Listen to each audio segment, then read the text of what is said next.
Hola amigos, ¿qué tal? Sean todos y todas bienvenidos a su espacio Precisando. Gracias por el honor de su sintonía. Hoy, domingo 22 de febrero, se va a febrero del año 2026. Gracias por hacer costumbre. Este es su toque de queda de todos los domingos. Hoy vamos a hablar de lo sucedido en las Guaranas, provincia de Duarte, a raíz de la denuncia de acoso sexual, de violación al doctor Wilber Polanco Sams. Vamos a ver qué yo opino para lograr descifrar estas cosas que están pasando. También hablaremos en la entrevista central con el doctor Marino Vinicio Castillo Semán. Con Vinicito vamos a hablar muchos temas importantes. Y posteriormente vamos a tratar un fenómeno que anda en el mundo denominado Terians. Vamos a ver qué es eso para muchos que quizás no están enterados. Todo esto después de la pausa.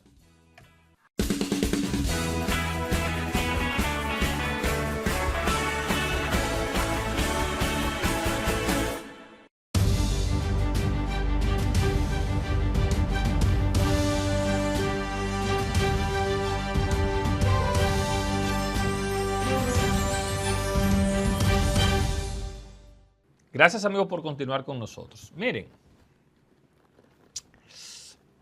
el país nuevamente con temas de violaciones sexuales y abusos hacia mujeres se vio sacudido a propósito de la denuncia interpuesta por una señora de nacional haitiana contra el doctor Wilber Polanco Sams, a quien acusa de violación durante un chequeo médico que ésta se estaba ejecutando. Y yo, a decir verdad, me siento altamente avergonzado de cómo algunas personas han querido tratar este tema a la ligera.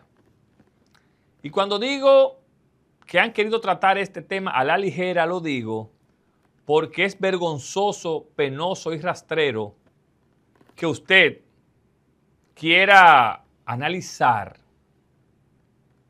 un tema tan delicado y que su conclusión sea, pero este señor no tenía necesidad de esto porque hasta buen mozo. Es decir, que el violador o supuesto violador, por el hecho de ser una persona aparente, usted quiere analizarlo de esa manera. Y yo no lo veo así. Yo lo analizo desde la falta de ética de un profesional que tiene que velar por la salud de la ciudadanía. Yo lo veo como ese irrespeto a la intimidad, no de una mujer, porque esta se atrevió, sino de varias que ya han expresado que fueron vulnerados sus derechos en la intimidad buscando salud. Y que quien decide hacer esta denuncia es una mujer que este señor supuestamente amenazó hasta con divulgarla con las autoridades de migración, porque aparentemente ella tiene un nivel de ilegalidad en suelo dominicano. Es decir, la violación o supuesta violación se convierte ahora peor en chantajes, en amedrentaciones, en amenazas y en violación. Y ese señor, el tal Wilmer ese, aparentemente usurpaba funciones para las cuales él profesionalmente no estaba preparado. Eso es apelando uno a que eso sea verdad, como estamos planteando, de que no era ginecólogo o no era profesional de una especialista en un área. Y miren, si hay que ver que este hombre de una policlínica por allá, por Las Guaranas, que por demás es un empleado público en uno de sus trabajos, abusaba era de personas de escasos recursos, personas ignorantes y que quizás no tenían o no tienen la oportunidad de tener acceso a grandes medios. Porque yo les voy a decir una cosa. Hay que ser muy valiente, como esa señora, para salir a los medios de comunicación a denunciar barbaries como esa. Y el Estado está comprometido, sin importar la nacionalidad, a proteger y a indagar sobre más casos que nosotros tenemos informaciones se daban en ese lugar donde trabajaba ese señor. Que donde trabajaba el centro fue cerrado, pero óigame por qué. Porque no estaba habilitado. Y yo me pregunto, ¿y qué carajo hacía el director provincial de salud si ese centro no estaba habilitado? ¿Dónde estaban los supervisores? ¿Dónde estaban? Eso debieran estar igual sometidos a la justicia. Eso debieran estar cancelados en el día de hoy, si ya no lo han hecho. Que creemos que el doctor Atala es un hombre muy serio y responsable en su trabajo. Y eso no lo dejará pasar por alto. Porque hay una dirección de habilitación. Pero hay una dirección provincial de salud. Hay una dirección regional. Porque yo no soy de los que piensan que toda la responsabilidad debe caer sobre el ministro o el presidente. No. Para eso a usted se le paga. Para eso usted está nombrado.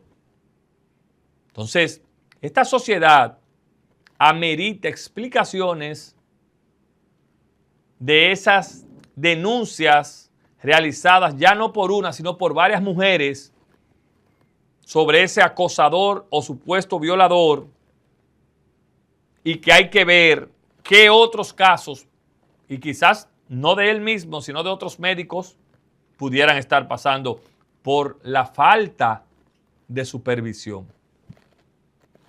Y claro está, la mayor responsabilidad cae sobre una persona que se ha preparado para brindar salud, y lo que hace es abusar de esas víctimas por su condición de pobreza, su condición de ilegalidad y su condición de ignorancia. De manera que ojalá el Ministerio Público, el Ministerio de Salud Pública, lleguen hasta las últimas en estos casos y que salga lo que tenga que salir. Señores, no se vayan, que cuando regresemos hablamos con Vinicito Castillo después de la pausa.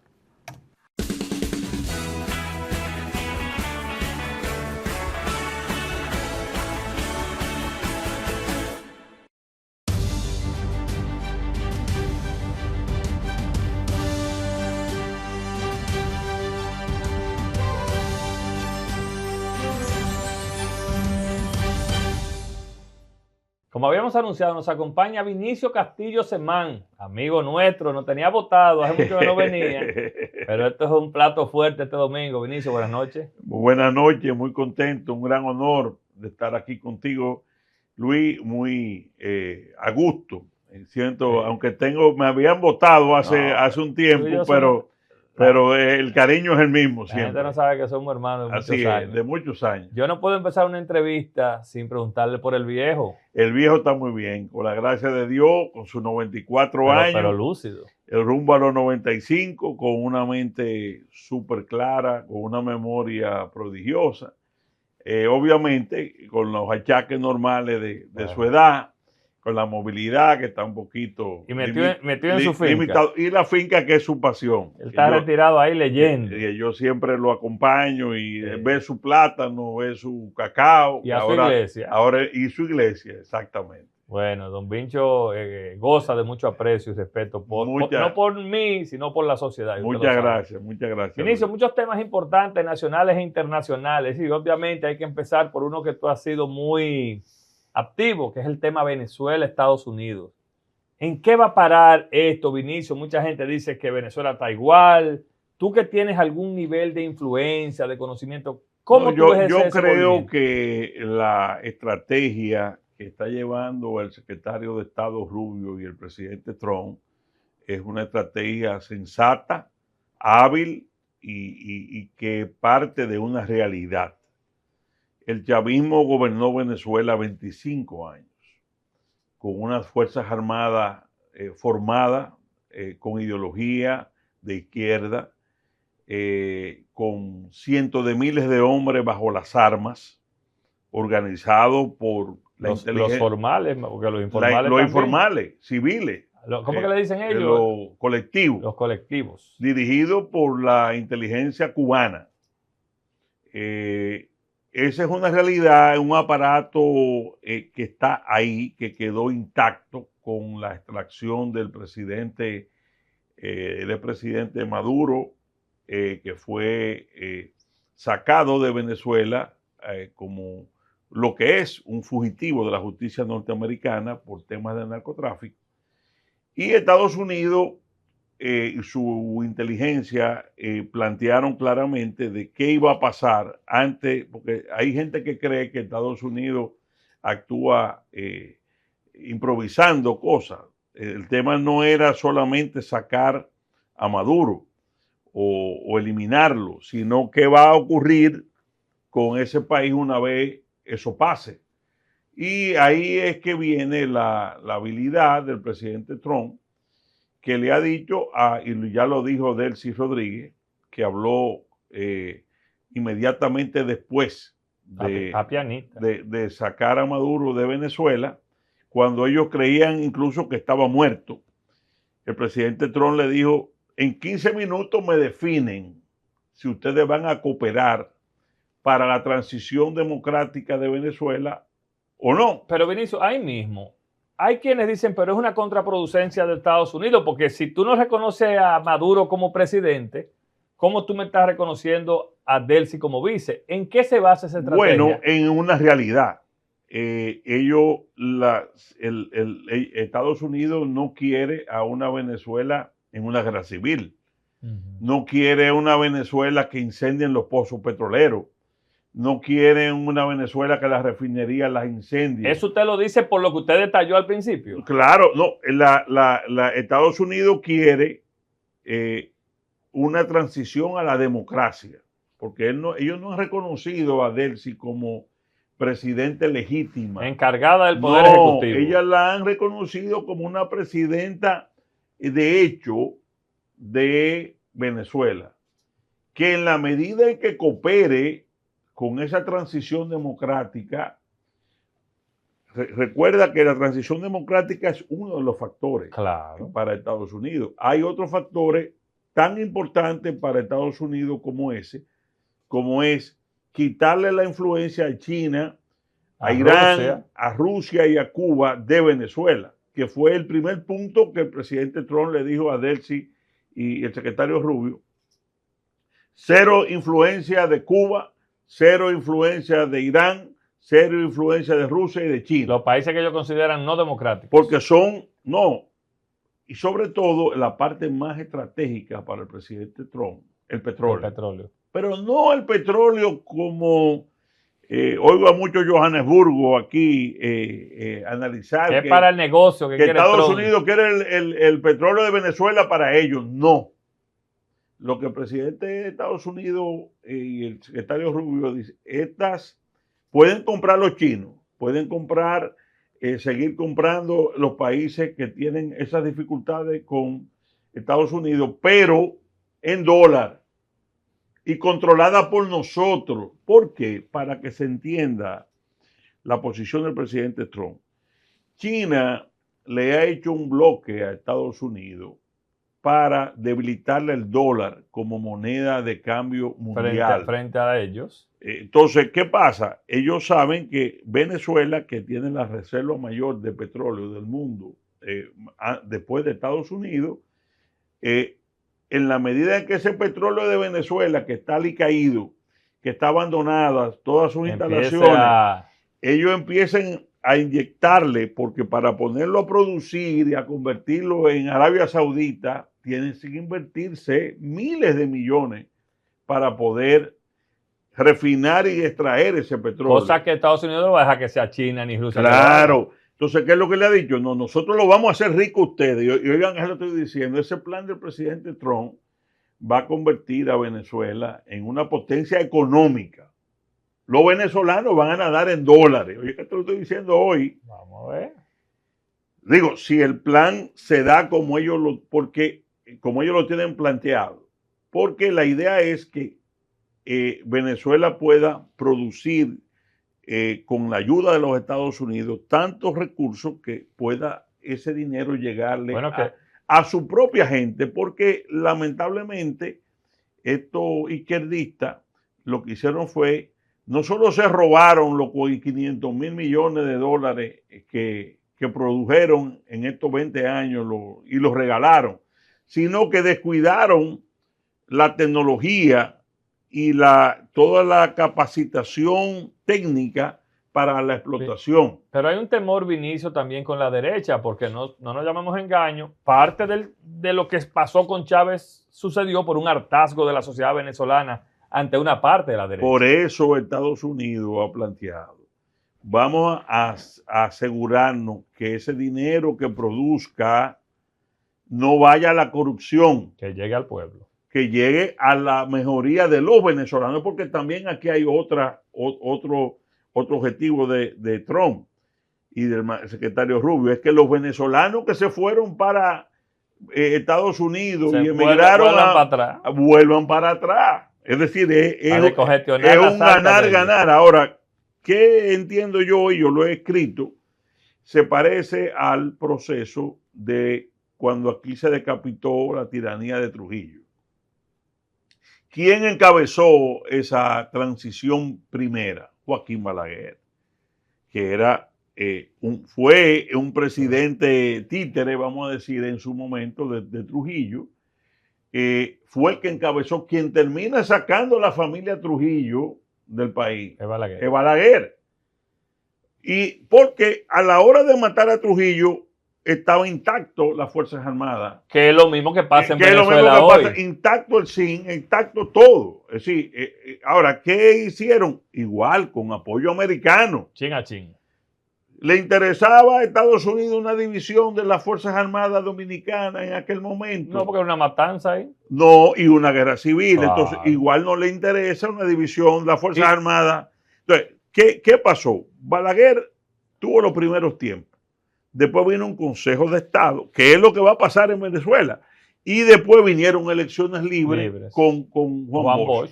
Incluso Bosch se vio afectado por la habilidad que venía de ser un antitrujillista en el exilio. Cuando llega se da cuenta, pero ven acá, esta gente han gobernado 30 años aquí. Aquí todavía hay mucha gente. Pero 30 años, igual que los chavismos. Si yo vengo con la idea de que lo voy a perseguir a todos, y esto es muy importante para las elecciones que van a venir posteriormente, que María Corina que va a ser la candidata opositora, debe estudiarse lo que pasó con Viriato Fiallo y Juan Bosch. Viriato Fiallo prometió los 7 látigos contra el trujillismo. Y Bosch ofreció una paz nacional, una reconciliación nacional. Y ganó Bosch. Entonces, el chavismo va a seguir en una lucha política tradicional electoral, va a seguir siendo una fuerza importante, un partido importante en el sistema que sobrevenga a este proceso de transición. Vinicio, ahora, obviamente, ellos van a pedir, y eso está claro, una amnistía. Para alguna gente. No, para todo, porque de la única forma, fíjate que el secretario Rubio ha sido brillante en eso. Primero, una reconciliación del pueblo, ¿no? De los sectores, se sabe lo que está hablando. Una reconciliación entre los venezolanos y después la transición. Vinicio, usted como veterano, rapidito, porque no me quiero nada más concentrar en temas internacionales. ¿Qué puede significar esto políticamente para el secretario Rubio con miras a las elecciones que yo creo que no. Si el secretario Rubio logra la candidatura, logra el plan, porque usted no me lo ha mencionado a él. Porque vamos a estar claros. Y el secretario de Guerra. Porque vamos a estar claros. Ese proceso de transición nuestro estuvo lleno de problemas, claro. y el venezolano lo tendrá. Ahora, si él logra completar eso que han planeado y el tema de Cuba, que ya está prácticamente dando sus últimos coletazos. Se declaró que no puede pagar 30 mil millones. Y aislado mundialmente, porque no tiene ya el oxígeno de Venezuela. El oxígeno de Venezuela, ni la solidaridad internacional que dice, bueno, pero ¿por qué no abre? China echó para atrás. Yo creo que el secretario Rubio va a tener el carril de adentro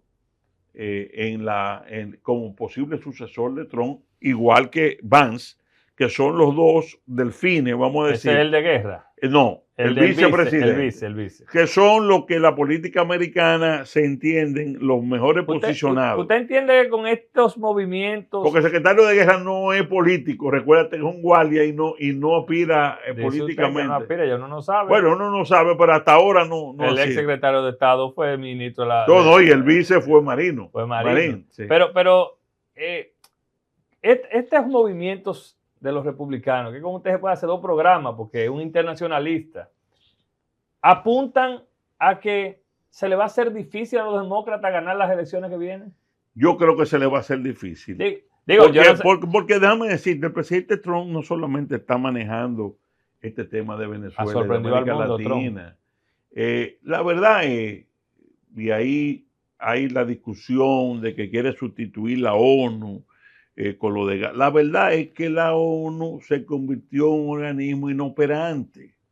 Porque eso mismo de Venezuela, la salida de Maduro, si la ONU hubiera funcionado, claro, no, debió de salir, espérate, como aquí salió Trujillo, con la OEA y el mundo aisló a Trujillo y al final eso facilitó la salida de Trujillo. Pero ¿qué pasa? La ONU lo que hizo fue que se componendió con Maduro. Y se componendió con Cuba. Sí, porque la burocracia de la ONU pasó a ser manejada, corrupta, enormemente patrimonializada, por intereses globalistas. Entonces, ¿qué pasa? El presidente Trump, mira eso de Gaza.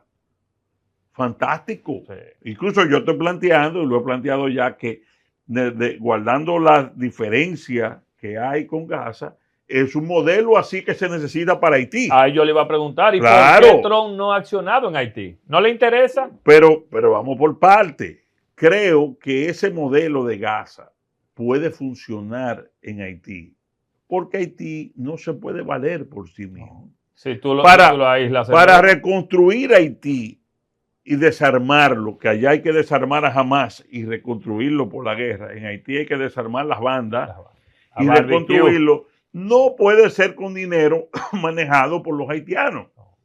Mira lo que está pasando con el consejo ese presidencial. Tiene que dejarlo bajo una tutela internacional fuerte que solamente el presidente Trump y Estados Unidos puede hacerlo. ¿Cómo puede afectar, ya bajando un poco al patio, a aspirantes presidenciales como Leonel Fernández y otros, ¿verdad? Pero Leonel Fernández sobre todo, esa relación que él manifestó públicamente con Chávez, Maduro y Venezuela? Mira, evidentemente que el factor Trump va a ser un factor no solamente aquí, a nivel decisivo, internacional. Digo, donde Trump ha apoyado, ha ganado el candidato. A nivel de continental, el presidente Trump va a ser un factor muy importante. Tú sabes que yo fui durante muchos años un colaborador cercano al presidente Leonel Fernández. Claro. Desde el año 93, que oigo mucho algunos chimichurri que creen como la alianza con Vincho Castillo y la FNP, la hizo Juan Bosch. no fue Leonel Fernández. Leonel no existía. Al revés, mi papá era, yo conozco a Leonel cuando íbamos a los barrios de la capital y mi padre era que presentaba a Leonel Fernández. Es decir, la visión que yo tengo de primera de Leonel y desde ahí es esa de mi padre presentando, que era candidato a senador con Juan Bosch. Y de ahí hicimos y después fue mi padre que uno de las voces de los factores que convenció a Balaguer para apoyar a Leonel Fernández. Así es que viene la relación de nosotros. Ahora, ¿qué pasa? El presidente Fernández en todo ese tiempo y sobre todo en el año 2019, que yo estaba muy cerca de él, siendo presidente del PLD, una vez habíamos derrotado la reelección de Danilo la para Donald Trump, la para Mike Pompeo con una llamada. Danilo no se inmutaba con nada de lo que le estábamos haciendo. Le estábamos haciendo marcha allá, tanto Luis Abinader como nosotros con Leonel. Él se le enfrían los pies cuando lo llama Pompeo, por el miedo a eso que pasó con Maduro. Y ahí entonces desiste. Y nosotros siempre le dijimos al presidente Fernández, mire, usted ha sido un hombre moderado de política internacional, independientemente de relaciones históricas con Chávez, con los cubanos. Pero usted no ha sido un radical nunca, porque usted no... Es importante un acercamiento con el presidente Trump y con su administración en su primer gobierno. Lamentablemente, el presidente Fernández no lo hizo. Incluso yo planteé, y ya lo puedo decir porque eso es parte de la historia. Yo dije, vamos para Washington, allá. Ahora le van a preguntar sobre Cuba y le van a preguntar de Venezuela. Claro. Y para él era engorroso. ¿Qué pasa? Que entiendo que fue un error de él ahora pronunciarse en contra de la postura de Trump. La acción contra Maduro, porque no es justa. Porque él habla de que se debió ir a organismos multilaterales. Otra vez. Que eso rompía el orden internacional y lo que pasa es que el presidente Trump le dio todos los chances, habido y por haber. Bueno, lo dijo Marco Rubio. Todos los chances, todo, incluso en exilio. Yo digo que aparte de narco y corrupto, por lo que está por bruto, porque a él se le dio para un exilio dorado en China, con dinero, con cientos de millones de dólares, pero no quiso. Entonces, pero tú me dices, bueno, no quiso porque era patria o muerte.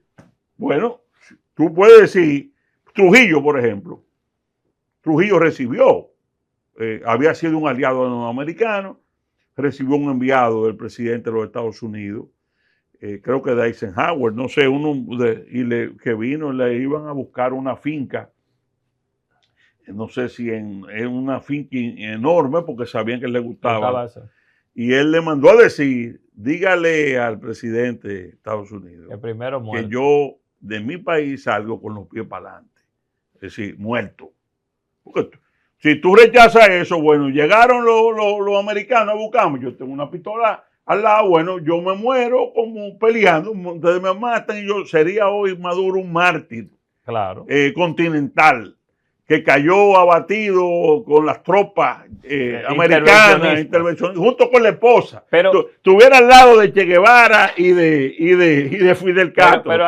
Pero, como dijo el mismo, entonces lo que hizo fue que se volvió una etcétera. Precisando que las relaciones de Leonel Fernández y Donald Trump no andan bien. Yo lo que digo es que Leonel ha tenido su relación con Clinton, que creo que fue otro error de retratarse con Bill Clinton, de él y de Omar en esta coyuntura en Punta Cana. Ajá. Y que ese será un factor que pesará evidentemente en el 28, porque él va a tener que asumir una posición frente a la administración norteamericana, sea de acercamiento o sea de pero hay quienes dicen, o sea de confrontación. Pero hay quienes dicen y la confrontación no es buena Pero hay quienes dicen que él hizo las paces con los americanos. Incluso hay quienes dicen que Leonel se puso hasta el polígrafo para algunos temas. ¿Eso será verdad? No. Son inventos.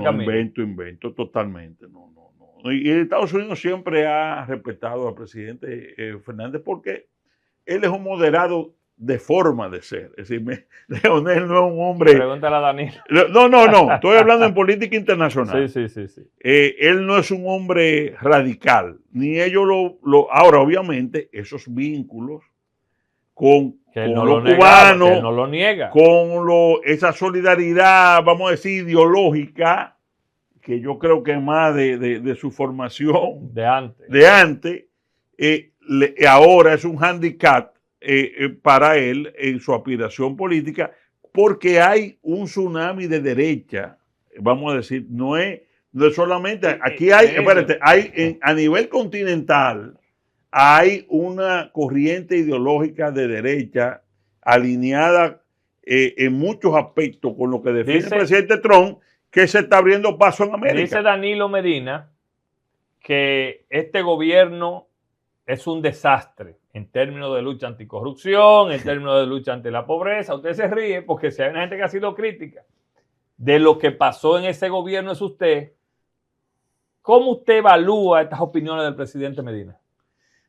Como una burla al país. A la sociedad. A la sociedad. Un hombre que está suelto porque lo han dejado. Pero él decía que cuando saliera quería irse como un helado de una plaza. No, mira, todos esos expedientes que están en justicia, todos mencionan a Danilo como la cabeza de todas esas cosas. Y la visita sorpresa, él sabe que la auditoría de la visita sorpresa son 60,000 millones de pesos. No, el tema no es que no haya corrupción en el gobierno, porque ahí están el expediente de Senasa. El problema es que a Danilo no le luce hablar de corrupción con un hermano condenado, con un cuñado que solo en un caso devolvió 3,000 millones de pesos. Si él tuviera un poquito de decoro, pero él por lo menos no sabía lo que hacía su por hermano. Lo menos la palabra corrupción. Oye, pero él dice que porque hay que tener un poquito de dignidad. Él dice que no sabía lo que hacía Alexis Medina. ¿Puede un hermano de un presidente en un país tan informado? Nada, Danilo no le dejó buscarlo en la transición un solo peso sin pagar a Alexis. Y eso fue lo ordenó él. ¿Cómo? No está documentado. Ay, tantísimo. Todo eso, es decir, todo lo que el contratista que iba a cobrar tenía que pagar. Oye, al final, todo el dinero que se le debía a Alexis se lo pagó Danilo. Y todo lo aprobó, todo. Pero es una denuncia grave que tú estás diciendo. Danilo no está preso porque lo han, bajo la teoría de que los expresidentes no pueden caer presos. O que deben estar rodeados de impunidad, se le ha protegido. ¿Cómo usted evalúa la gestión del presidente Luis Abinader en sentido general? El presidente Abinader está haciendo un esfuerzo, sobre todo en estos temas de corrupción, y ha establecido una diferenciación que yo creo que es válida. Es válida.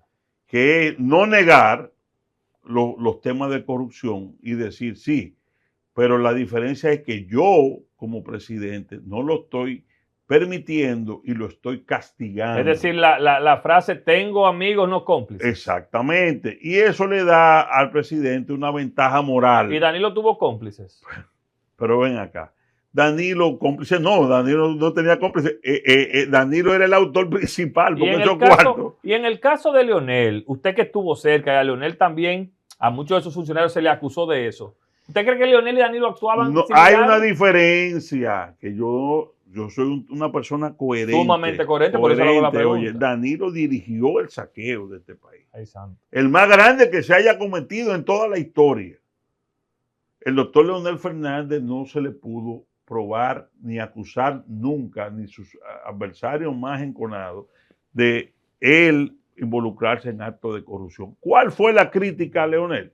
Lo permisivo. Lo permisivo, el caso de Félix Bautista, que es emblemático, y varios casos que surgieron, que fue, diríamos, tolerante y no se quitó esa gente de al lado, que es la diferencia que Luis No importa quién sea. Espérate, para Luis a nivel personal debe haber sido algo muy doloroso a una persona como Chaco Jacín, tener que someterla y propiciar que todo esto fluyera y caer preso. ¿Qué pasa con la Fuerza Nacional Progresista, que tenían un ministro de Energía y Minas, un director de Migración, un director de, ¿cómo se llama? De frontera. De frontera y Anamar. Y Anamar.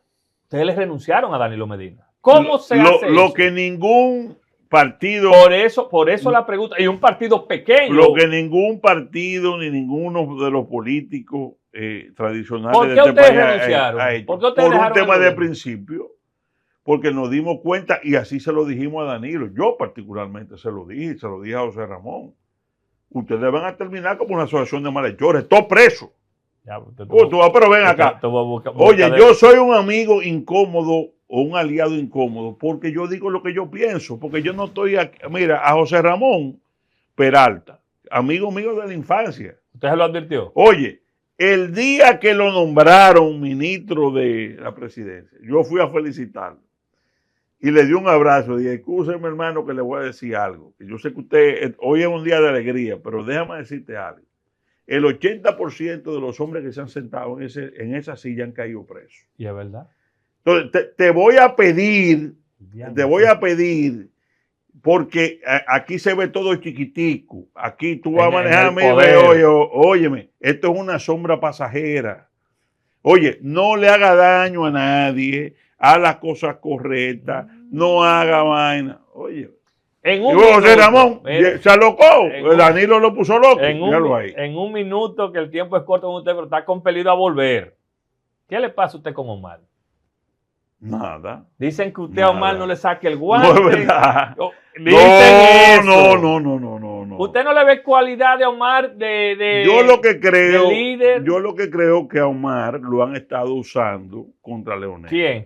Los adversarios. Danilo es uno. ¿Qué? Igual que hicieron con Margarita. Pero usted dijo que Feli es jefe de campaña. Claro, pero Feli estaba en contacto con Danilo. Acuérdate, que lo iba a meter preso. Claro. Bueno, acuérdate que se arregló con Danilo, que lo iba a meter preso con qué. ¿Y tú te crees que ese no es el lugar que le dio Francisco Domínguez, que no apeló? ¿Tú crees que fue Francisco Domínguez? Eso fue una orden. Claro. Pero personalmente, personalmente no tengo, no. Pero usted ha dicho que Omar no ha hecho nada como senador. No, pero es que no ha hecho nada. ¿Qué ha hecho Omar? Oye, tú le quitas a Omar el barrilito. Pero lo oye, tú le quitas la promoción de las redes a Omar.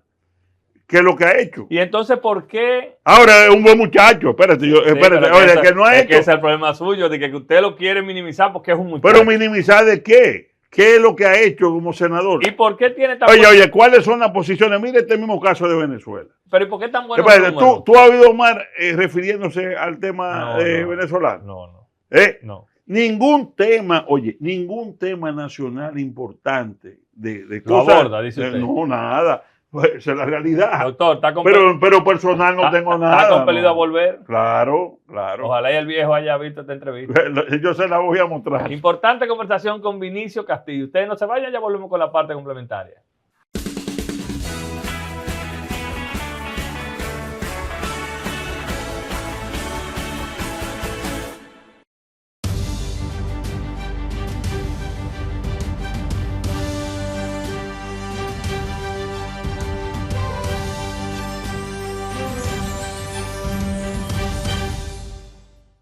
Gracias, amigo, por continuar con nosotros. Interesante la conversación con Vinicito Castillo.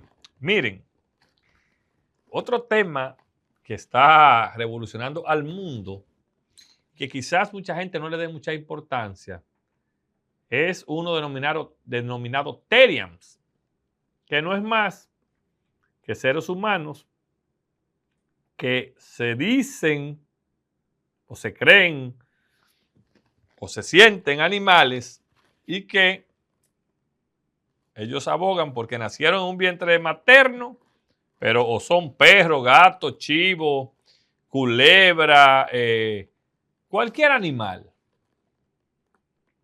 Y yo digo que esto hay que verlo con la seriedad que amerita, porque ya ha llamado la atención y levantado las alertas de presidentes incluso.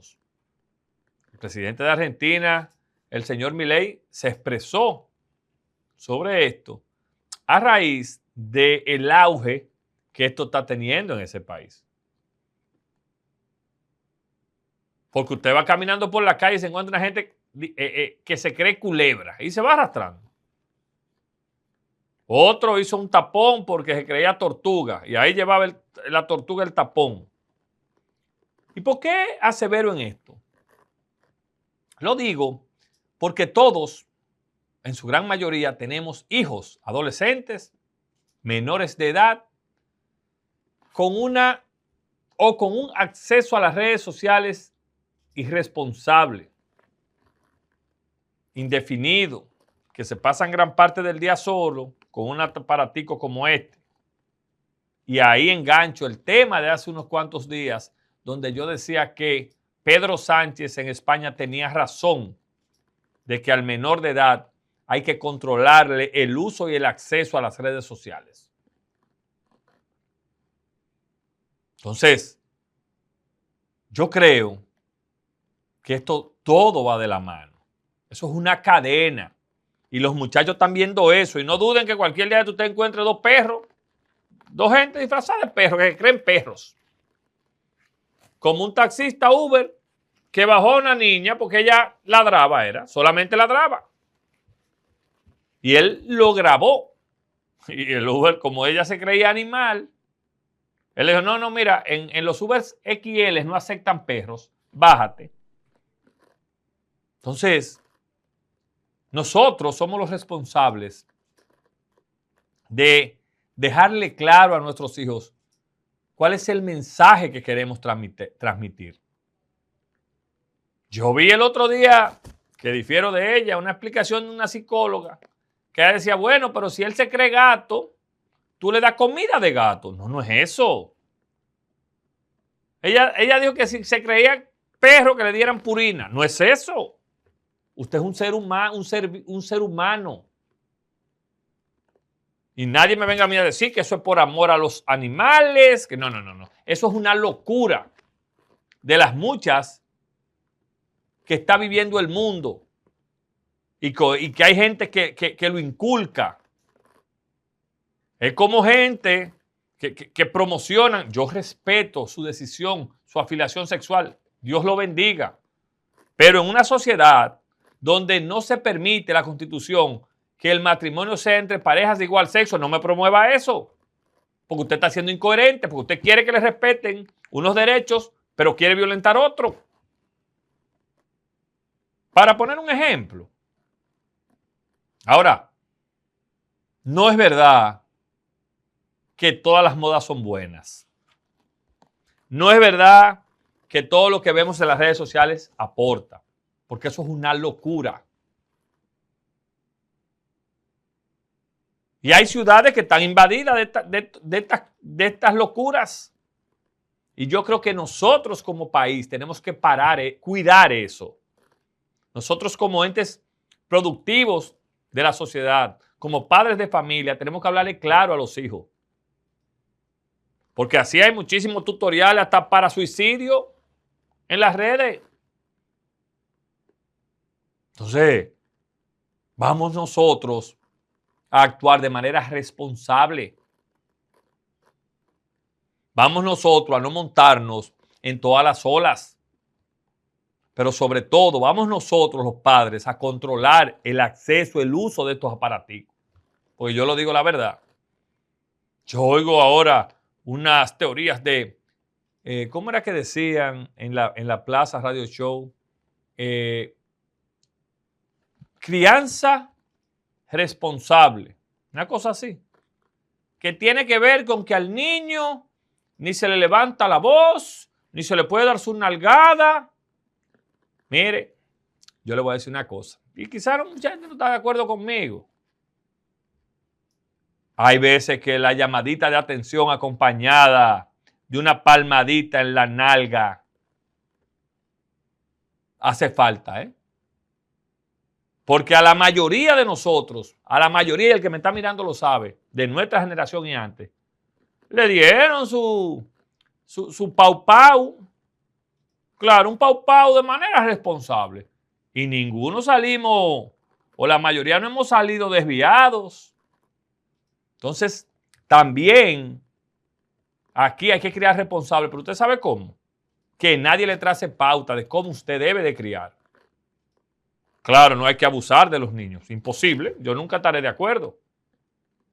Ahora, el control de una casa no lo tiene un muchacho. El control de una casa lo debe tener el padre y la madre. Porque vivimos en una sociedad muchas veces hipócrita con esos temas. Y usted ve que aquí hay papá y mamá que prefieren suplir su responsabilidad con un carro y una tarjeta de crédito. Y por ahí María se va. Y eso es lo que tiene al mundo de cabeza. Y eso es lo que hace que surjan estos fenómenos como los Terian, los Curian y el que venga. Entonces yo abogo porque nosotros como padres, nosotros como sociedad, inculquemos mensajes positivos a nuestros hijos para que no caigan en esas locuras que estamos viendo en el mundo. Señores, no se vayan, ya vamos con nuestro resumen de noticias.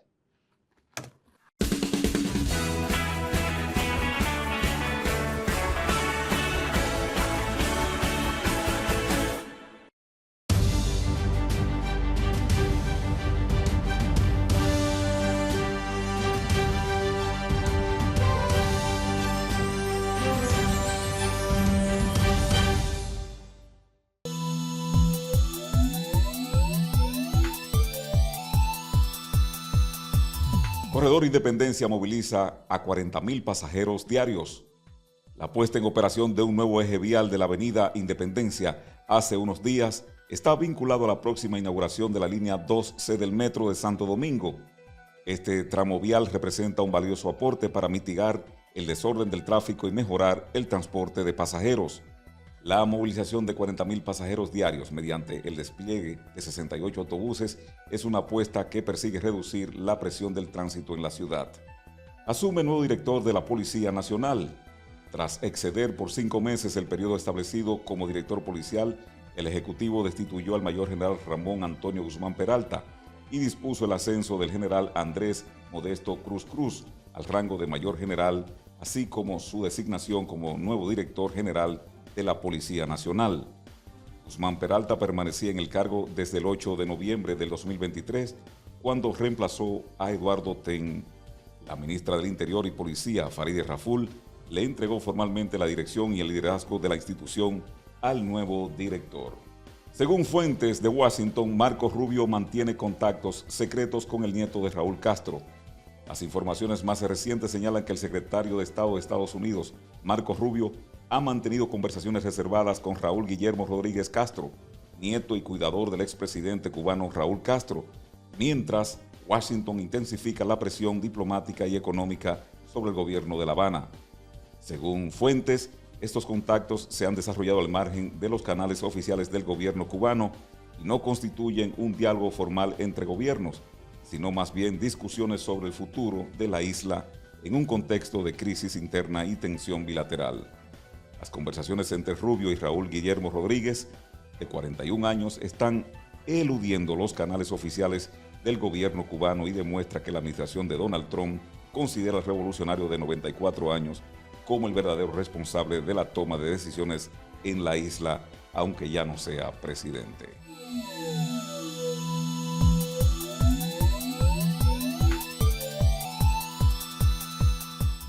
Gracias, como de costumbre, a nuestro equipo de prensa por ese importante resumen de noticias nacionales e internacionales. A ustedes no tenemos tiempo para más este domingo en Precisando. Descansen y nos reencontramos el próximo domingo.